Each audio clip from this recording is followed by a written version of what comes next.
तो उनके पीछे भागे हैं। कहा अरे भैया, आपको सूखा रोटी खाने में आनंद नहीं मिलेगा, अच्छा नहीं लगेगा, थोड़ा सा रोटी में मैं घी लगा दूं तो आपको खाने में बहुत आनंद आएगा। और वो कुत्ता से भगवान कृष्ण प्रकट हो गए।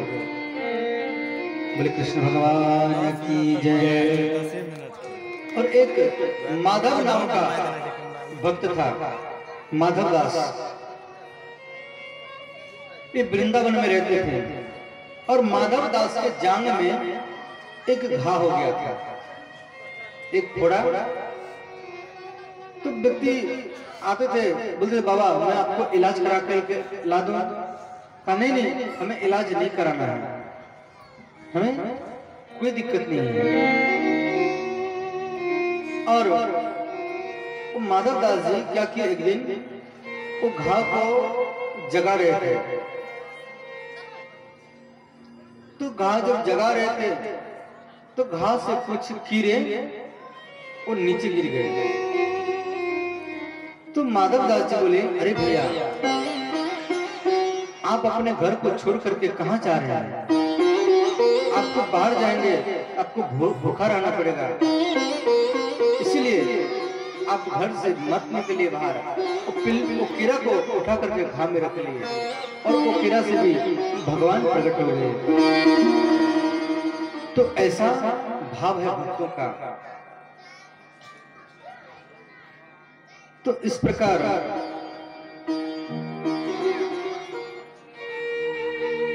और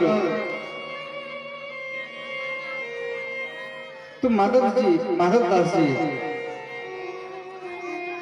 भगवान का दर्शन हो गया। और यह कथा भक्तकाल में दिया गया है। तो जहां पे आपका निष्ठा होगा, श्रद्धा होगा, विश्वास होगा, वहीं पे आपको भगवान का दर्शन हो जाएगा।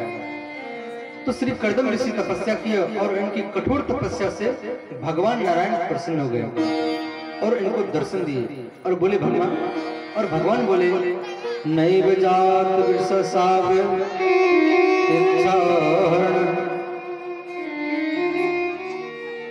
तो भगवान बोले कोई व्यक्ति मेरे मंदिर में आकर के फूल चढ़ाता है, धूप चढ़ाता है, लड्डू चढ़ाता है, अगरबत्ती जल चढ़ाता है और उसका समर्पित वस्तु वो मिथ्या नहीं होता है, मैं कई गुना बढ़ा करके मैं उसको वापस दे देता हूं। तो सबको पूजा करना चाहिए और हर व्यक्ति को पूजा करना चाहिए। तो कर्दम ऋषि तपस्या से भगवान प्रसन्न होकर के दर्शन दिए और भगवान नारायण कर्दम जी को बोले हे कर्दम, महाराज मनु के 3 कन्या, 3 बेटी है और उसकी मंझली कन्या देवभूति के साथ आपका विवाह होगा और मैं अपने परिवार में कपिल भगवान के रूप में अवतार लूंगा। और इतना कह करके भगवान अंतर्ध्यान हो गए।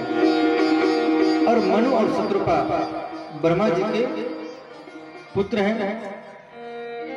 तो मनु और शत्रुपा तो जिसके संतान हम लोग हैं, हम लोग मनु महाराज के संतान हैं, इसीलिए हमें मनुष्य कहा जाता है। और हमारे आदि पिता का नाम है मनु महाराज और आदि माता का नाम है शत्रुपा माता। जैसे आपके पिता फिर उसके पिता जब अंतिम में जाएंगे तो मनु महाराज आएंगे और आदि माता शत्रुपा माता है। जैसे आपके माँ फिर उसके माँ फिर उसके माँ जब अंतिम में जाएंगे तो ये हमारी शत्रुपा माता आती है। तो आपको कोई प्रश्न करे कि आदि पिता का नाम क्या है तो जवाब देना कि मनु महाराज और आदि माता तो शत्रुपा माता है। हम लोग मनु महाराज के संतान हैं, इसीलिए हमें मनुष्य कहा जाता है। तो ये संसार में कोई भी स्त्री नहीं थी और उस स्त्री का नाम शत्रुपा और उसके बच्चे हम लोग हैं। और सारा पृथ्वी में पुरुष और स्त्री जो दिखाई दे रहा है ये मनु महाराज का संतान है। तो पृथ्वी और पुरुष स्त्री से भरा हुआ है। तो मनु और शत्रुपा की 3 कन्या हैं, आकृति, देवभूति और प्रसूति। तो ये अपनी मंझली बेटी देवभूति को लेकर के आकृति का विवाह रुचि प्रजापति के साथ में हुआ था, और बड़ी कन्या का विवाह जो भगवान यज्ञ भगवान हुए, और उनकी पत्नी का नाम है दक्षिणा। बोलिए नारायण भगवान की जय, दक्षिणा महारानी की जय। तो मनु महाराज की छोटी कन्या है, उसका विवाह दक्ष प्रजापति के साथ में हुआ, और छोटी कन्या का नाम है प्रसूति, उसका विवाह और दक्ष प्रजापति के 16 कन्या हुए, और छोटी कन्या सती का विवाह भगवान शिव के साथ में हुआ। और मंजली कन्या की कथा सुन रहे हैं। तो इनकी जो मंजली कन्या है देवहूति, और देवहूति के घर में भगवान कपिल आए थे, और इनकी कथा ध्यान देकर के आप सुने। तो मनु महाराज की पत्नी शत्रुपा, ये दोनों अपनी मंजली बेटी देवहूति को लेकर के उसी घोर जंगल में श्री कर्दम ऋषि के पास में पहुंचे। तो कर्दम ऋषि 3 आसन दिए, तो मनु शत्रुपा बैठ गए, परंतु देवहूति वहां नहीं बैठी। और देवहूति को मालूम है कि मेरे माता पिता मेरा विवाह करवाने के लिए मुझे लाया है, और ये मेरे पति होंगे, और इनके द्वारा मेरा विवाह होगा, इसीलिए वो आसन पे नहीं बैठी, सिर्फ हाथ से स्पर्श किया। और कर्दम जी को तो मालूम है कि भगवान बोल करके गए हैं कि आपका विवाह देवहूति के साथ होगा। तो कर्दम जी परीक्षा कर रहे हैं यहाँ पे, और तो अंतिम में शत्रुपा और मनु महाराज बोली यह हमारा बेटी है देवहूति, और अति सुंदरी है, इसको देख करके देवता लोग भी वशीभूत हो गए हैं, और आपके साथ में विवाह करने के लिए यहाँ आए हैं, आप इनको स्वीकार कीजिए। तो कर्दम ऋषि बोले देखो, एक शर्त में हम विवाह करेंगे, जब तक एक संतान नहीं होगा तब तक हम इसके साथ में रहेंगे, और जब संतान हो जाएगा तो फिर हम इससे अलग हो जाएंगे। तो इस शर्त में हम विवाह करेंगे। तो विवाह ध्यान देना, भागवत में 8 प्रकार का विवाह दिया गया है। तो माता पिता जहां पसंद करे बेटी को वहीं पे रहना चाहिए, इसको कहा जाता है ब्रह्म विवाह। दूसरा है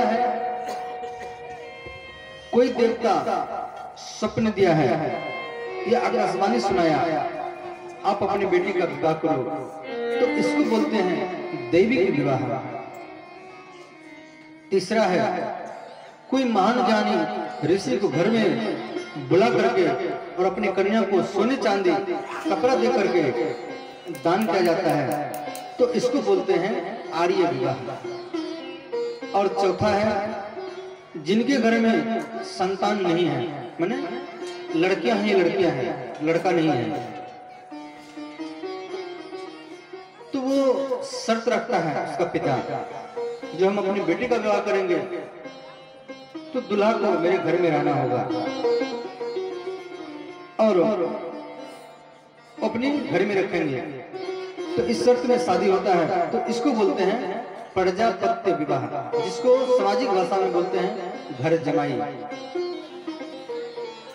और पांचवा है किसी कन्या के पिता को या भाई को धन दे करके